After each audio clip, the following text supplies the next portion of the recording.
नमस्ते दोस्तों, सबसे पहले तो आप लोगों का बहुत बहुत धन्यवाद, बहुत बहुत आभार।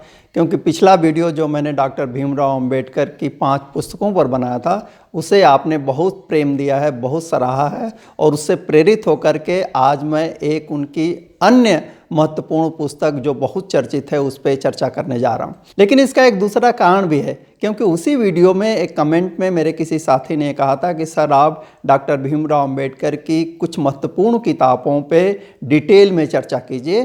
तो आज मैंने जिस पुस्तक का चयन किया है उसका नाम है the rise and fall of Hindu women. इस पुस्तक में डॉक्टर भीमराव अंबेडकर जो समकालीन समाज था जब वो लिख रहे थे, तो हिंदू समाज में जो महिलाओं की स्थिति है उसकी वो आलोचना करते हैं, इसके वे कारण भी बतलाते हैं और इसका वे निदान भी बतलाते हैं। लेकिन इस संदर्भ में जो पहली जानकारी हमको रखनी चाहिए वह यह कि यह पुस्तक आई कब थी।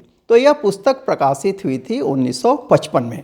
लेकिन इसके साथ एक जानकारी और मैं आपसे शेयर करना चाहूँगा कि 1951 में यानी 4 साल पहले महाबोधि नामक पत्रिका में इसका सीरीज के रूप में प्रकाशन हुआ था। पुस्तक के रूप में प्रकाशन जैसा मैंने बताया 1955 में हुआ था। जब हम कहते हैं कि डॉक्टर भीमराव अंबेडकर हिंदू समाज में महिलाओं की स्थिति की आलोचना करते हैं, तो इसका पहला कारण यह है कि हिंदू सोशल ऑर्डर में, हिंदू सोशल सिस्टम में लैंगिक समानता नहीं है, जेंडर इक्वलिटी नहीं है। इसका मतलब ये हुआ कि स्त्रियों और पुरुषों में भेदभाव किया जाता है, स्त्रियों और पुरुषों के साथ अलग अलग व्यवहार किया जाता है।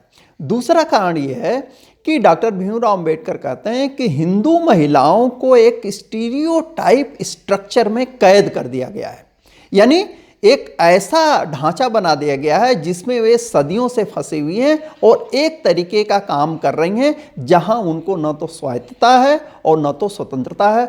लेकिन जैसा कि आप जानते हैं डॉक्टर भीमराव अंबेडकर ऐसे किसी भी सिस्टम को एक्सेप्ट करने के लिए तैयार नहीं है जहां इक्वलिटी नहीं है, जहां लिबर्टी नहीं है। लेकिन यहाँ एक और बात डॉक्टर भीमराव अंबेडकर कहते हैं वह यह कि प्री मनु पीरियड में यानी मनु स्मृति के पहले के काल में हिंदू समाज में महिलाओं की स्थिति बेहतर थी। इंटेलेक्चुअल और सोशल लाइफ में उनको एक हायर पोजीशन हासिल थी जो बाद में समाप्त हो गई, खत्म हो गई। और जब वो कहते हैं कि प्री मनु पीरियड में महिलाओं की स्थिति अच्छी थी, हिंदू महिलाओं की स्थिति अच्छी थी, तो वे उसे उदाहरण के द्वारा सिद्ध भी करते हैं। पहला वह उदाहरण देते हैं अथर्ववेद से। अथर्ववेद में डॉक्टर अंबेडकर कहते हैं कि स्पष्ट रूप से इस बात का उल्लेख है कि स्त्रियों का भी उपनयन संस्कार होता था और साथ ही साथ स्त्रियों को वेद पढ़ने का अधिकार था। दूसरा रेफरेंस वे देते हैं पाणिनि की। पाणिनि की किताब का नाम है अष्टाध्यायी, जो बहुत फेमस है, जिसको आप जानते होंगे। उसमें यह कहा गया है कि महिलाओं को गुरुकुल में पढ़ने का अधिकार था और उन्हें वेदों के विभिन्न शाखाओं के अध्ययन करने की भी छूट थी जिसका वे अध्ययन करते थे। उससे भी बड़ी बात वो पतंजलि के महाभाष्य में देखते हैं। वहाँ यह कहा गया है कि न केवल स्त्रियों को गुरुकुल में पढ़ने का अधिकार है, बल्कि स्त्रियां शिक्षक के रूप में भी अपनी भूमिका अदा करते थे।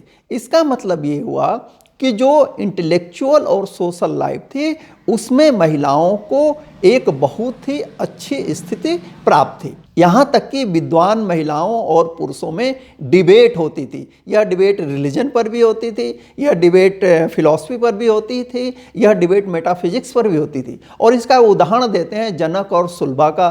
वे दूसरा उदाहरण देते हैं याज्ञवल्क्य के साथ गार्गी और मैत्रेयी का, और तीसरा उदाहरण वे देते हैं शुक्राचार्य के साथ विद्याधरी का। इससे यह प्रमाणित होता है कि महिलाओं की स्थिति काफ़ी अच्छी थी। डॉक्टर भीमराव अंबेडकर ने अगला रेफरेंस दिया है कौटिल्य के अर्थशास्त्र की। कौटिल्य के अर्थशास्त्र के अध्ययन से यह प्रमाणित होता है कि उस समय तक महिलाओं की स्थिति बहुत अच्छी थी और इसके कई कारण हैं। पहला कारण वह यह बतलाते हैं कि इससे सिद्ध होता है कौटिल्य के अर्थशास्त्र से कि उस समय एक विवाह की प्रथा प्रचलित थी, बहुविवाह की प्रथा प्रचलित नहीं थी। दूसरा वे कहते हैं कि अर्थशास्त्र से यह भी सिद्ध होता है कि महिलाओं को पुरुषों के समान ही म्यूचुअल ग्राउंड पे, समान आधार पे डाइवोर्स लेने का अधिकार था। यानी पुरुष भी डाइवोर्स ले सकता था तो महिला भी अपनी तरफ से डाइवोर्स ले सकती थी। मौर्य काल तक महिलाओं की अच्छी स्थिति का तीसरा प्रमाण कौटिल्य के अर्थशास्त्र से यह मिलता है कि विडो रीमैरिज पे कोई प्रतिबंध नहीं था। और सबसे बड़ा प्रमाण यह है कि महिलाओं को आर्थिक आत्मनिर्भरता थी, यानी उन्हें संपत्ति में अधिकार प्राप्त था। और इस आधार पर वो कहते हैं कि चाहे एजुकेशन हो, चाहे सोशल लाइफ हो, उनमें महिलाओं को पुरुषों के समान अधिकार था। और उसके बाद आती है मनुस्मृति। और मनुस्मृति की हिंदू समाज में पॉपुलरिटी ने जो सबसे बुरा काम किया वह महिलाओं के संदर्भ में किया। और महिलाओं की जो प्राचीन समाज में स्वायत्तता थी, स्वतंत्रता थी, समानता थी, या संक्षेप में कहें जो उनकी रिस्पेक्टफुल पोजीशन थी, उस स्टेटस को इसने खत्म कर दिया, समाप्त कर दिया। उदाहरण के लिए मनुस्मृति में एक जगह कहा गया है डॉक्टर अंबेडकर के अनुसार कि किसी भी पुरुष को एकांत में अपनी माँ, अपनी बहन या अपनी बेटी के साथ नहीं बैठना चाहिए। दूसरी बात जो कही गई वह यह कि महिलाओं को कभी भी स्वतंत्र नहीं छोड़ना चाहिए, उसे हमेशा पुरुषों के प्रोटेक्शन में रखना चाहिए। उदाहरण के लिए जब वह बच्ची है तो उसे पिता का प्रोटेक्शन में रहना चाहिए, जब उसकी मैरिज हो जाती है तो पति के प्रोटेक्शन में रहना चाहिए, और जब वह माँ बन जाती है, उसके बच्चे बड़े हो जाते हैं तो उसे अपने बच्चों के प्रोटेक्शन में रहना चाहिए। यह वह चीज़ थी जिसने स्त्री की लिबर्टी को, फ्रीडम को पूरी तरीके से ख़त्म कर दिया।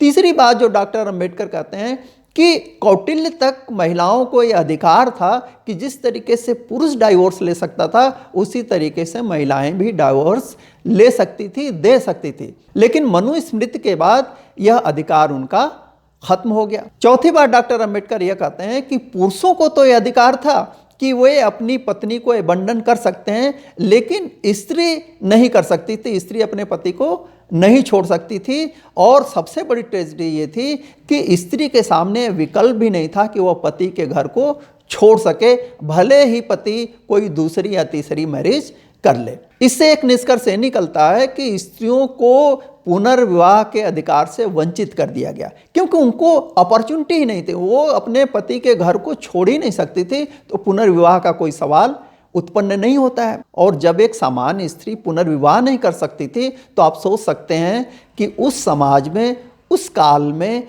विधवाओं के पुनर्विवाह का कोई सवाल ही नहीं उठता था, जो कि कौटिल्य के समय तक हासिल था। इसी प्रकार जो अगली बुरी चीज़ हुई वह यह कि महिलाओं को वेदों के अध्ययन से वंचित कर दिया गया। वेदों के अध्ययन का अधिकार उनसे छीन लिया गया, और पहले वे धार्मिक क्रियाकलापों में भाग लेती थी, उससे भी उनको वंचित कर दिया गया। और सबसे बुरी चीज़ ये हुई कि उनसे संपत्ति का अधिकार छीन लिया गया। और इन सभी कारणों का परिणाम ये हुआ डॉक्टर भीमराव अंबेडकर के अनुसार कि हिंदू समाज में महिलाओं की स्थिति दास की तरह हो गई, स्लेव की तरह हो गई। किंतु यहाँ एक चीज़ मैं और जोड़ना चाहूँगा वह यह कि जब आप इस किताब को पढ़ें, इसका अध्ययन करें, तो आप इस बात के प्रति सजग रहें कि जब भीमराव अंबेडकर हिंदू समाज में महिलाओं की स्थिति की आलोचना करते हैं तो उनके केंद्र में दलित महिलाएं नहीं हैं, सामान्य रूप से सभी महिलाएं हैं, चाहे वह किसी भी वर्ण और किसी भी वर्ग से जुड़ी हुई हैं। वे हिंदू समाज में महिलाओं की दयनीय स्थिति की बात कर रहे हैं, दलित समाज या किसी पर्टिकुलर समाज में महिलाओं की स्थिति की विवेचना नहीं कर रहे हैं। और अंतिम बात यह कि डॉक्टर भीमराव अंबेडकर केवल यह नहीं बताते हैं अपनी पुस्तक में कि प्राचीन समाज में महिलाओं की स्थिति क्या थी या वर्तमान समाज में पोस्ट मनु पीरियड में महिलाओं की स्थिति क्या हो गई, बल्कि वह यह भी कहते हैं कि इस सिचुएशन से महिलाओं को निकालने की ज़रूरत है और इससे मुक्त होने का समय आ गया है। और इसके लिए पहली ज़रूरत यह है कि उनको उनके इस दयनीय स्थिति के बारे में जागरूक किया जाए, क्योंकि शोषण से मुक्ति पाने का पहला चरण यह है कि आपको ये तो एहसास हो कि आपका शोषण हो रहा है और यह शोषण कहाँ से हो रहा है। तो जागरूकता पहली चीज़ है। लेकिन जागरूकता कैसे आएगी, इसके लिए दूसरा साधन डॉक्टर भीमराव अंबेडकर यह बताते हैं कि महिलाओं को पुरुषों के समान ही एजुकेशन में इक्वल अपॉर्चुनिटी मिलनी चाहिए। तीसरी बात जो डॉक्टर भीमराव अंबेडकर कहते हैं वो यह कि महिलाओं को आर्थिक दृष्टि से आत्मनिर्भर बनने की ज़रूरत है और शिक्षा एक साधन हो सकती है, क्योंकि शिक्षा प्राप्त करके वे आर्थिक दृष्टि से आत्मनिर्भर हो सकते हैं। और इसके साथ साथ उन्होंने इस बात पर भी बल दिया कि महिलाओं को संपत्ति में अधिकार मिलना चाहिए। और यदि ये उपाय कर लिए गए तो डॉक्टर भीमराव अंबेडकर को पूरा यकीन है कि महिलाओं को पुरुषों के समान ही सामाजिक, आर्थिक, राजनीतिक और धार्मिक सभी क्षेत्रों में समानता और स्वतंत्रता की स्थिति हासिल हो जाएगी। तो ये था the rise and fall of Hindu women में डॉक्टर अंबेडकर के विचार। तो देखते रहिए, पढ़ते रहिए। Thank you very much.